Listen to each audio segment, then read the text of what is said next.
Mais de 500 anos se passaram e ainda podemos ouvir os sons das marteladas de Lutero pregando as suas 95 teses na porta da Igreja de Todos os Santos em Wittenberg, Alemanha. Martinho Lutero foi a voz que bradou na escuridão, e esta voz jamais será silenciada. É difícil pensar em reforma protestante sem que venha à nossa mente o nome deste homem. E podemos ousadamente afirmar que Martinho Lutero foi um homem que levantou-se contra o maior poder nesta terra nos seus dias e venceu.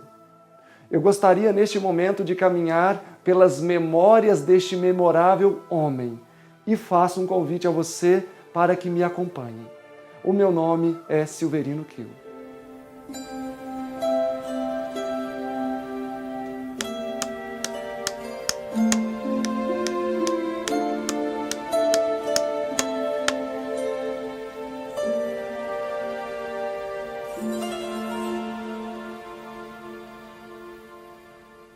Em toda a história terrestre, Deus sempre levantou homens especiais mediante as necessidades e circunstâncias de cada época.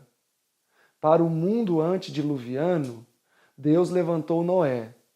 Noé foi o pregoeiro da verdade, anunciou um dilúvio vindouro que tinha como propósito eliminar aquela raça longeva.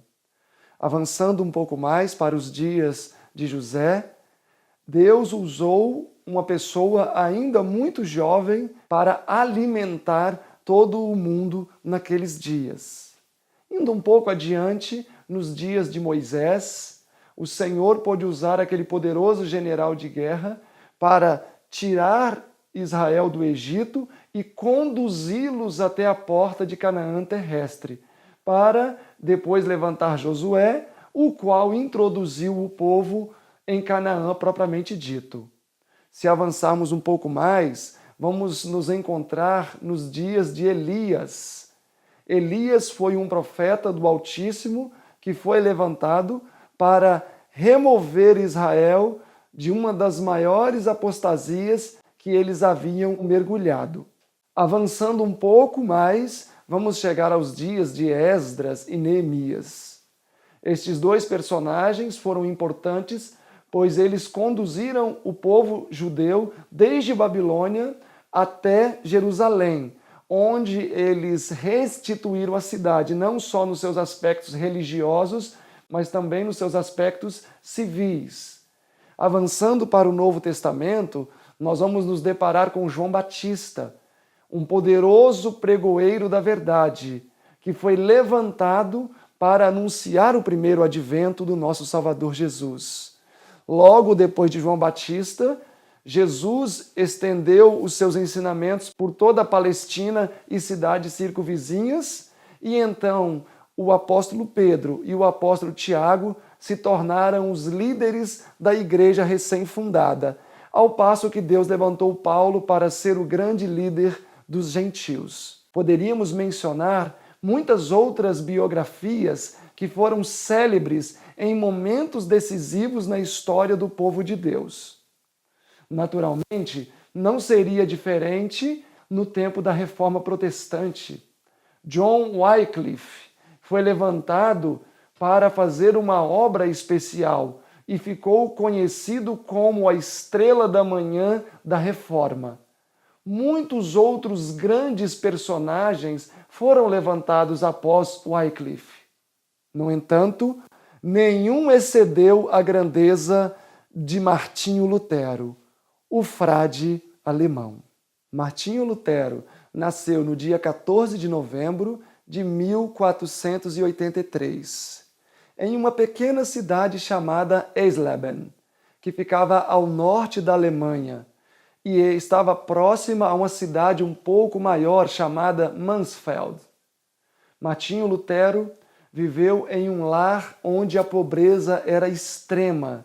Os pais de Lutero foram forjados pela pobreza E quanto a Martinho Lutero, o seu caráter foi urdido com os fios da privação, nos teares da dificuldade e do sofrimento. Com 17 anos, Martinho Lutero foi para a Universidade de Erfurt, onde começou a cursar direito, entre outras matérias. Com 18 anos, revelou-se como um brilhante estudante do direito. No entanto, mesmo que as possibilidades sorriam para Lutero e tudo indicava que ele teria uma carreira de sucesso no direito, estas possibilidades não eliminaram os terríveis sofrimentos que ele sofria. Lutero sempre olhava a Deus como um Deus irado, vingativo, tirano, impiedoso. E ao passo que, quando ele olhava para si próprio, ele via que a sua vida era uma vida reprovável. Ao contrário do que muitas pessoas pensam, Lutero foi um homem que teve uma vida muito libertina. E isso fez com que ele tivesse muito temor, não só de Deus, mas também do seu destino. Afinal, por ser católico, ele cria no purgatório, onde certamente ele iria se morresse se o curso de sua vida não mudasse. Certa vez, em viagem com um amigo para um determinado local, ele por um milagre foi salvo de um raio que veio do céu. O amigo, infelizmente, morreu. Lutero entendeu que Deus, naquele momento, reprovara os seus pecados, mas poupara a sua vida por algum objetivo que ele desconhecia. Foi então que, mesmo tendo êxito em estudar na carreira escolhida, o monge decidiu abrir mão de uma vida de sucessos para ir para Frankfurt, onde ingressou na rígida ordem dos augustinianos, para tornar-se um padre. Contrariamente ao que Martinho Lutero havia imaginado, a vida monástica, no entanto, não aliviou em nada as suas aflições emocionais. Na verdade, trouxeram ainda mais conflitos. E Lutero perguntava: como pode um homem assegurar o céu e livrar-se do fogo eterno do purgatório? Estas questões, a rigorosa vida do claustro não pôde eliminar, e os conflitos só aumentaram. Contudo, em 1510, um fio de esperança raiou na mente de Lutero. Ele foi enviado a Roma para levar cartas especiais dos seus superiores. Mas triste foi a decepção de Lutero, pois ele descobriu que a cidade santa era um esgoto aberto e um covil de ladrões e prostitutas. Entretanto, o tanque de Siloé estava mais próximo de Lutero do que ele podia imaginar. O Papa havia promulgado um recente decreto onde ele prometia certa indulgência a todos aqueles que subissem de joelhos a escada de Pilatos, que se diz ter sido descida por nosso Salvador ao sair do tribunal romano e que miraculosamente foi transportada de Jerusalém para Roma. Martinho estava certa vez subindo devotamente os degraus desta escada, quando subitamente uma voz semelhante à voz de um trovão lhe disse: Lutero, o justo viverá pela fé. Ele colocou-se de pé e pela primeira vez ousou pensar por si próprio. Tinha-se-lhe aberto os olhos e nunca mais se fechariam aos enganos da igreja que tanto amava. Quando ele deu as costas para Roma, voltando a Wittenberg, também dela volveu o coração. E desde aquele tempo, o afastamento se tornou cada vez maior, até romper todo o contato com a Igreja Papal. Em 1512, Lutero recebe o grau de doutor em teologia. Voltou, então, todas suas atenções ao estudo desse maravilhoso livro e tornara-se um dos principais professores de uma pequena universidade teológica que havia sido fundada em Wittenberg. O objetivo de Lutero era mergulhar cada vez mais fundo no estudo das Escrituras com a finalidade de identificar as suas aflições e amarguras passadas. E com base nas Escrituras, ele pôde concluir que o terror que ele sentia de Deus era senão por contemplar uma igreja que vendia por altos valores a salvação de homens que viviam mesmo em pecado. A estas coisas, a sensível consciência de Lutero não poderia suportar. Certo é que Lutero não pretendia romper totalmente os seus laços com a Igreja Papal. Contudo, apareceu certa vez em uma das suas cidades, onde Lutero ministrava, um homem chamado Johannes Tetzel. Este era um poderoso vendedor de indulgências. Afinal, o Papa Leão X acabara por fazer uma dívida milionária e Tetzel foi eleito para ir a todas as cidades onde o Império Sacro Romano permitisse e ali vendesse as suas indulgências. Quando Lutero ficou sabendo destas manobras nas regiões onde ele pastorava, foi aquilo que podemos dizer a gota de água no copo de Lutero. Foi por causa destes abusos na venda de indulgências que no dia 31 de outubro de 1517, o monge augustiniano pregou na porta da Igreja de Todos os Santos, em Wittenberg, as suas 95 teses, que provocariam o maior cisma no cristianismo ocidental e daria origem a um novo universo de correntes religiosas chamado protestantismo. Em pouco tempo, essas teses haviam alcançado o Sacro Império Romano e Lutero foi acusado de heresia. Foi depois da providencial visita de Lutero a Roma e da sua dedicação aos estudos, especialmente Romanos 1,17, que o justo viveria pela fé, que Lutero viria a entender o importante tema da justificação pela fé, a sola scriptura, que seria, em outras palavras, que o indivíduo, e somente o indivíduo, é responsável diante de Deus, sem necessidade de nenhum mediador. Quanto mais Lutero mergulhava no estudo das Escrituras, mais ele percebia que a Igreja Papal havia se afastado e muito da fé apostólica e haviam se afastado ainda mais da autoridade das Escrituras Sagradas.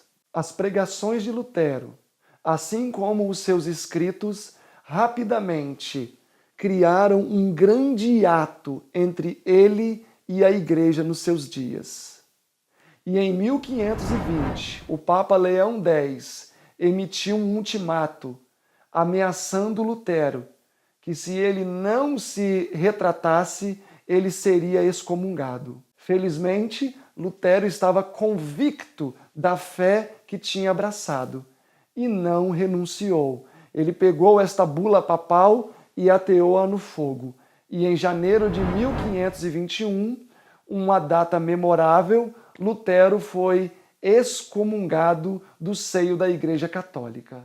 Não satisfeitos com a excomunhão, Lutero foi convocado a comparecer no mês de abril de 1521 em uma dieta que teria lugar na cidade de Worms. O jovem pregador da verdade, que ousou levantar a sua voz contra a mais poderosa denominação nos seus dias, estaria agora diante dos maiores clérigos e dos maiores estadistas de sua época, inclusive diante do imperador Carlos V, que na atualidade era o imperador do Sacro Império Romano. Lutero, então, embarcou na sua viagem perigosíssima, com poucas possibilidades de sobrevivência em direção ao Worms. Enquanto o pobre viandante avançava em direção ao Worms, muitas pessoas o interpelavam no decurso da sua jornada, tentando adverti-lo dos riscos que ele estava correndo em ir à cidade de Worms. Muitos diziam: Lutero, você vai ser martirizado, morto, como fizeram com John Hus. No entanto, Lutero havia escondido-se atrás do homem do Calvário e, em momento algum, ele se fazia objeto de simpatia. Na verdade, destemidamente, Lutero declarou a uma dessas pessoas: ainda que se acendessem fogueiras de Wittenberg ao Worms, que suas chamas atingissem os céus, eu caminharia por estas fogueiras, compareceria diante daquela dieta, entraria pelas mandíbulas daquele hipopótamo e quebraria todos os seus dentes. Seguiu Lutero dizendo audaciosamente: ainda que cada telha da cidade de Worms fosse um demônio, ainda assim ali eu entraria. Estas foram palavras de um homem que tinha certeza naquilo que cria. Um homem destemido, um homem para o seu tempo. Enquanto Lutero voltava de Worms para Wittenberg, muitos planos foram urdidos com a finalidade de tirar a vida do pobre monge. Temendo que isso acontecesse, o príncipe Frederico da Saxônia orquestrou então o sequestro do seu precioso monge e escondeu-o desde 1521 até o final de 1522 em um dos seus palácios particulares. Contudo, a prisão só serviu de refúgio para Lutero continuar a ser ainda mais audacioso.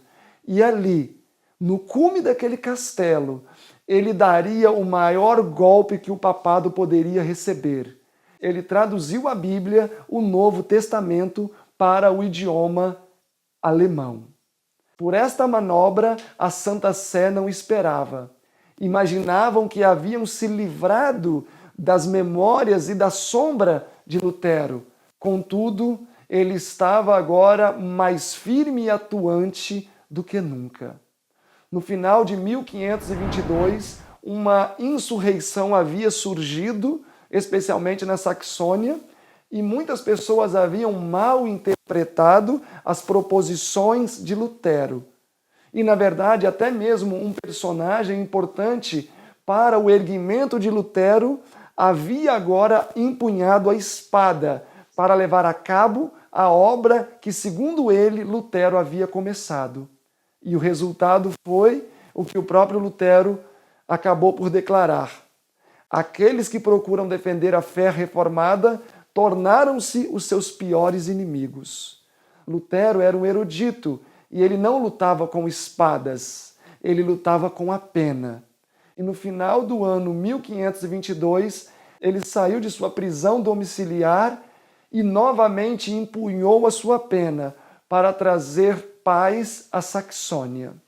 Uma vez que a paz foi instalada temporariamente na Saxônia, Lutero continuou com os seus trabalhos, mais ousado do que nunca. Agora ele havia se casado com Catharine von Bora, uma ex-freira, assim rompendo definitivamente qualquer laço com a Santa Sé. Contudo, a grande batalha ainda estava por vir, pois em 1529 seria travada uma batalha decisiva na Dieta de Espira. Agora, a vitória não dependia somente do braço de Lutero, mas de todos os príncipes que haviam aderido à fé protestante. Existia uma grande ameaça por parte do Império Otomano. Os turcos já estavam às fronteiras da Saxônia e outras regiões, e era necessário que neste momento o Império, com todos os seus representantes, estivessem unidos. Entretanto, a reforma havia causado uma grande divisão, e era o objetivo de Carlos V novamente unir as suas forças a fim de fazer frente a esta invasão. Foi aí que a Reforma Protestante teve a sua grande oportunidade. Mesmo com a ameaça de morte imediata, os príncipes alemães, um após o outro, colocaram-se firmemente a favor da verdade. E não só isso, apresentaram um credo de fé diferente daquele que eles haviam seguido até aquele momento. E disseram que aquele seria o credo de fé deles naquele país, mesmo que para isso eles tivessem que dar a sua própria vida. A corajosa atitude daqueles príncipes foi registrada na história. E até hoje deveríamos rememorar o que aconteceu em Espira em 1529, pois, pela fidelidade daqueles príncipes, influenciados por Martinho Lutero, eles vieram, pouco tempo depois, não só na região da Alemanha, mas em outras regiões, serem reconhecidos como protestantes. E hoje, milhões de protestantes adoram em templos, graças à coragem e à força daqueles homens que um dia ousaram pensar por si mesmo em questões religiosas. O legado de Lutero, bem diferente de outros, não se encontra na santidade de sua vida. Muitos foram os seus vícios e, às vezes, mais visíveis do que as suas virtudes. Contudo, Lutero se voltou para as Escrituras e, em um período onde todos temiam a Deus, ele conseguiu encontrar o amor que ele tanto almejava, na revelação do amor de seu Pai na pessoa de Jesus Cristo. É por isso que, até hoje, podemos ouvir os ecos da poderosa mensagem deste homem que decidiu pensar por si e tornar as Escrituras a sua única regra de fé. E agora eu faço uma pergunta. Por que é importante estudarmos e entendermos quais foram os motivos que levaram Lutero a se levantar contra a sua igreja nos seus dias? A Bíblia nos ensina, em Eclesiastes 1:9 e 3:15, que quando estudamos as histórias do passado, seremos protegidos de erros no futuro. Desde o dia 31 de outubro de 2017, vem existindo uma grande movimentação em resultado à comemoração dos 500 anos da Reforma Protestante. Ou seja, em 2017, comemoramos 500 anos que Lutero pregou as suas 95 teses na porta da Igreja de Todos os Santos em Wittenberg. E desde então, tem havido um ávido interesse por parte dos luteranos e dos católicos de reparar em possíveis diferenças que estão sendo trazidas por séculos. E foi por isso que no último dia 14 de janeiro de 2021, a Federação Luterana Mundial e o Pontifício Conselho para a Promoção da Unidade dos Cristãos uniram-se em Genebra. Luteranos e católicos concordaram em comemorar juntos, agora em janeiro, os 500 anos da excomunhão de Lutero. Uma vez que esta data, a excomunhão de Lutero, é considerada tão relevante, foi decidido fazer algo ainda mais extraordinário e que deveríamos nos perguntar por quê. Em 2030, iríamos comemorar os 500 anos da Confissão de Augsburgo. Uma vez que esta data é tão importante, a excomunhão de Lutero, foi decidido fazer algo digno de nota, antecipar a Confissão de Augsburgo, que só ocorreria em 2030, para agora, dia 24 de junho de 2021. No mínimo, deveríamos nos questionar por que retroceder 9 anos, uma comemoração que só teria lugar em 2030. E talvez alguém pode se perguntar, Mas o que seria a Confissão de Augsburgo? Bom, a Confissão de Augsburgo trata-se do primeiro encontro ecumênico entre luteranos e católicos que aconteceu no dia 21 de janeiro de 1530. Após a Dieta de Espira ter acontecido, os príncipes protestantes conseguiram alcançar o que desejavam. Passou-se um ano e os turcos agora estavam mais próximos do que nunca. E Carlos V sabia que eles poderiam ser derrotados. Então ele convocou todos os príncipes a Augsburgo para que pudessem reparar as suas diferenças, pois afinal agora todos tinham um inimigo em comum. Então este encontro em Augsburgo ficou conhecido na história como o primeiro encontro ecumênico entre luteranos e católicos para lutarem juntos por um objetivo em comum. Talvez aqueles que são um pouco mais perspicazes podem perceber que existe algo misterioso, algo perigoso surgindo no cenário. Por que, mediante a tantos eventos extraordinários, econômicos, políticos, doenças, epidemias, por que existe esse interesse de antecipar esta grande reunião que pode ser a causa do fim dos protestos de Lutero?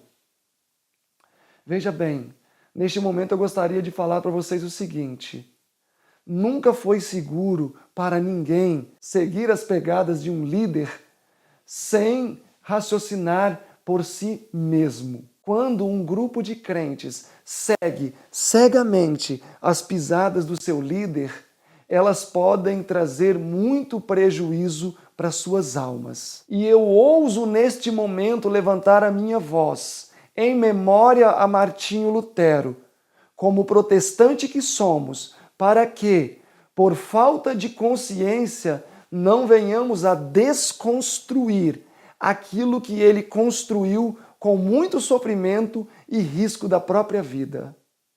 Eu gostaria, nesse momento, de dizer para vocês o seguinte: os tempos são perigosos. O inimigo de nossas almas está trabalhando. E eu gostaria, nesse momento, de falar especialmente aos meus irmãos luteranos. Vocês têm um legado maravilhoso. Na verdade, vocês são um sinônimo da Reforma Protestante. É impossível falar em Reforma Protestante e não mencioná-los.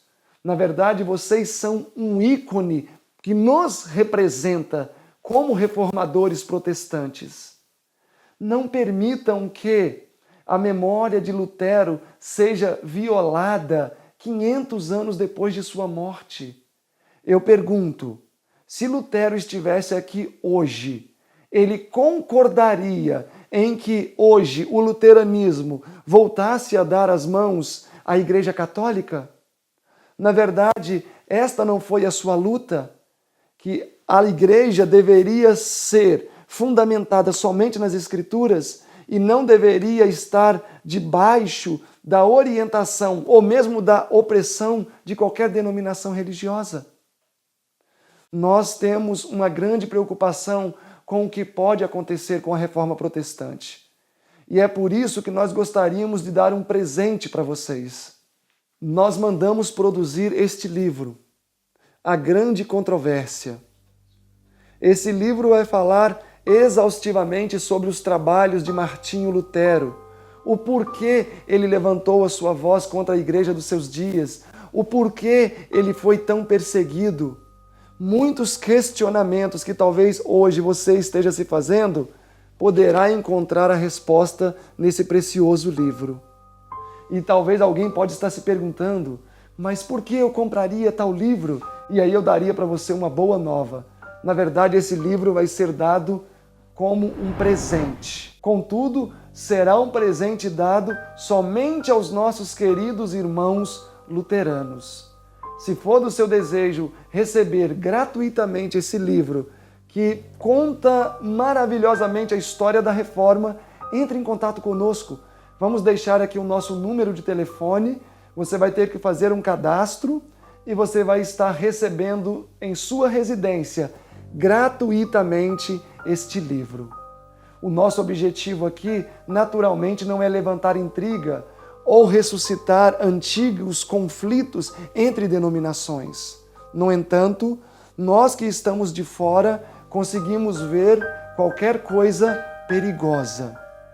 E é o nosso desejo, não somente usando a nossa voz, mas usar outros meios que o Senhor tem nos dado para que a verdade possa ser exaltada e a causa de Lutero não venha perecer, mas sim crescer. Afinal, a tocha da reforma está agora em nossas mãos e é o nosso dever mantê-la acesa até o dia em que ela vai permanecer perpetuamente acesa no altar celestial. Eu aguardo o contato de vocês, agradeço pelo carinho, pedimos para que você compartilhe também esse vídeo. Até o nosso próximo encontro.